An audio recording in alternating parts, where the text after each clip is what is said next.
안녕하십니까. 현재 서울대학교 의과대학, 미국 캘리포니아 의과대학 교수로 있는 김의신입니다. 알고 있는 치료 이외에 보조 치료가 많이 필요해요. 치료들이 다 독성이 있으니까. 미국에 있는 암병원들도 요새 이제 한방 비슷하게, 왜냐하면 약약으로 해도 안 되는 것을 알아가지고 이게 몇천 년 동안 내려온 한방이 뭐가 도움이 되겠다 해서 그걸 굉장히 육성을 많이 했어. 애기 항암 치료하면 위장계통 벽이 허르니까 구역질 나고 이러거든. 그러면 생강, 티 이런 것들이 좋은 거 알으니까 그런 걸 계속 마셔가면, 또 하버드 같은 데서는 십자대복탕이라고 쌍화차 비슷해. 이런 걸 주어가면서 치료를 해. 그리고 환자가 나 기운이 없어서 죽겠네 하면 기운내는 뭐든지 먹고 마시고 하라고. 인삼이 좋다 그러면 막 인삼 먹으라고 그러고 다 한다고.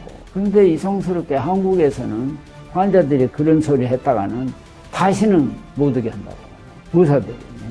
그러니까 난 이해가 안 돼.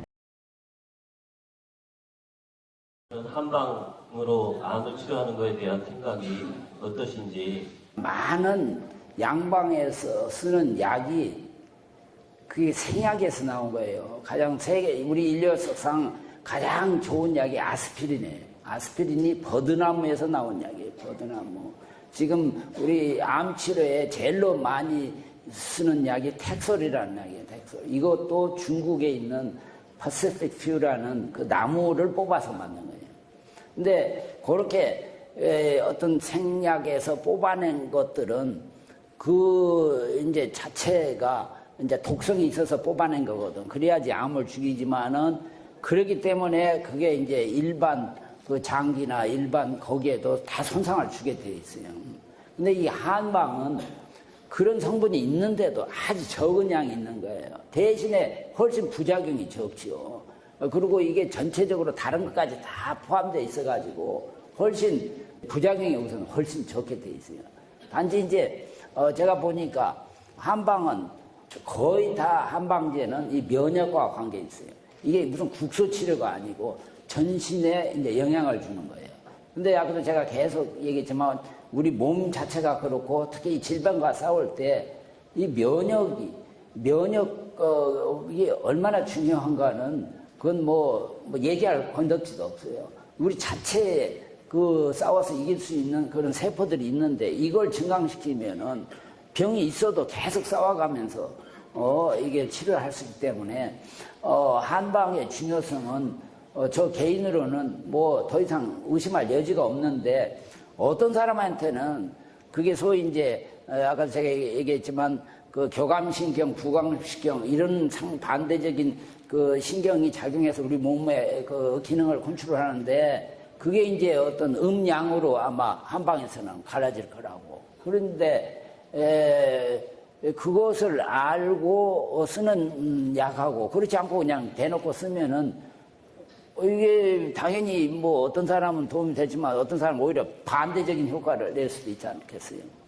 그렇기 때문에 이제 미국이나 이제 다른 나라에서는 한 지난 10년 전부터 이게 양방으로 해도 이게 이제 제한이 있고 안 되기 때문에, 그리고 이제 계속 이 면역에다가 중점을 둬서 연구들 하고 하니까 이제 한방에 이 관심을 갖기 시작했어요. 그래서 미국의 큰 대학들, 큰 병원들은 다 지금 그 인테그레이티브 메디슨에서 통합 치료를 굉장히 지금 연구도 하고 활성화를 많이 하고 있어요. 그래가지고 미국에서도 통계 보면은 환자가 의사에 관계없이 한 60-70%는 한방약을 쓰고 있어요. 미국서도.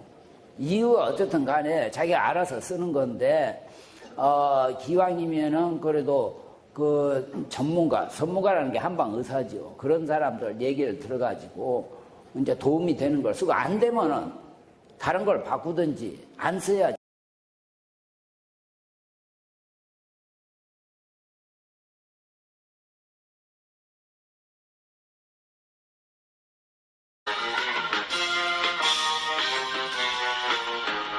동 보통 대학병원 암 주치의들은 한약을 먹지 말라고 일부러 주의를 주는 경우가 많습니다. 그 이유는 병원에 다니는 기간은 항암 치료 중인 경우가 대부분인데 항암제는 간 독성이 매우 강해서 간 기능이 저하되는 경우가 자주 있습니다. 그런 상황인데 정체 모를 약제가 추가되어서 간 손상을 부과시킬까 봐 염려되어서 주의를 주는 것입니다. 모든 약은 간에서 분해되고 해독되기 때문에 항암제든 한약이든 모두 간에서 처리되기 때문에 간에 부담을 주게 됩니다.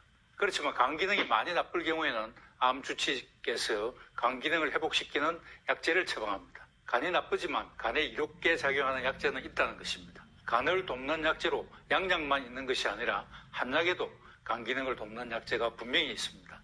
제가 드리고 싶은 말은 간을 돕는 한약제는 괜찮다는 것입니다. 간 기능뿐 아니라 항암 치료로 저하된 면역과 몸 상태를 회복시키는 기능을 가진 약제라면 항암 치료 중 분명히 도움이 되지 해로울 리 만무합니다. 그런데 대부분의 의사들은 한의학에 대해 매우 부정적인 생각을 갖고 있고 한약제로 인해 간 기능이 나빠진 아주 극소수의 케이스를 침소봉대하는 경향이 있습니다. 제 생각으로는 간에 손상을 주는 약제는 한약보다 오히려 양약이 더 많을 가능성이 큽니다. 왜냐하면 한약은 주로 식물, 즉 천연 성분이고 양약은 전부 화학 성분이기 때문입니다. 식물이라 하더라도 키우는 과정에서 농약이나 살충제를 많이 쳤다면 분명히 문제가 되겠지요.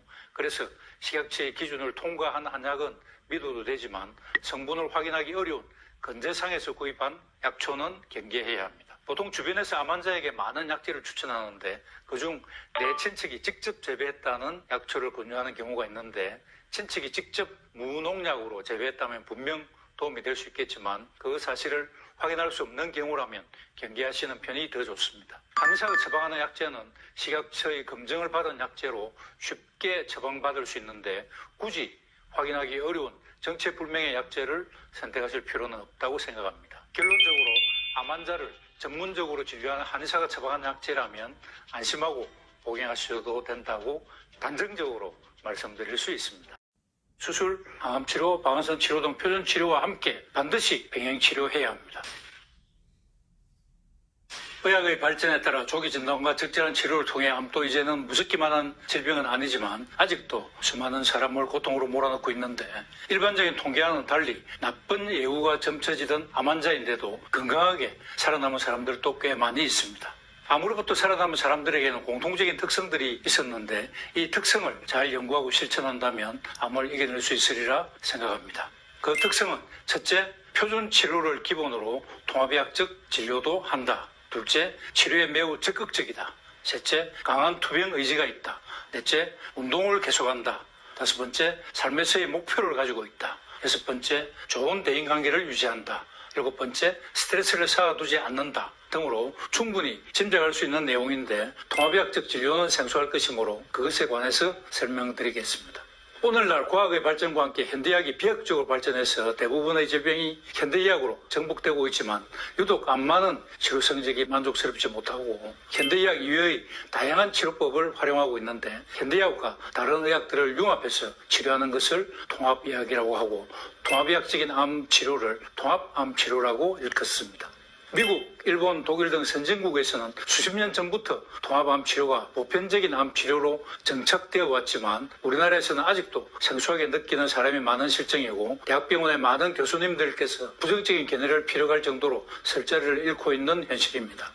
통합암 치료의 큰 부분을 한방이 차지하고 있는데 한방에 부정적이다 보니 통합암 치료 또한 비판적일 수밖에 없었을 것으로 추측되지만 한방을 포함해서 통합암 치료의 치료 내용을 자세히 들여다보면 수많은 임상 논문을 통해서 효과가 입증된 과학적인 치료법들이기 때문에 걱정할 필요는 없습니다.